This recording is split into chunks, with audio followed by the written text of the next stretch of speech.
mengganggu bisa untuk arah. Jadi ini dilangsungkan langkah untuk menghadiri Sudarlun, Tapatuan Diving Club Aceh Selatan dan perangkat Gampung Sawang Indah, Kecamatan Labuan Haji Timur menggelar aksi penanaman ratusan bibit mangrove. Kegiatan bertema Aceh Selatan Peduli Mangrove 2020 itu dipusatkan di muara sungai Gampung Sawang Indah.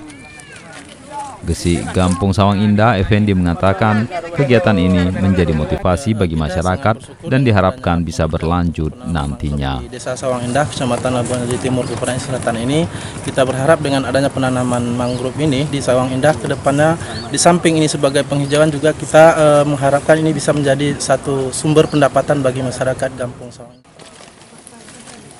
Dari Tapatuan, Taufik Zas, Serambion TV.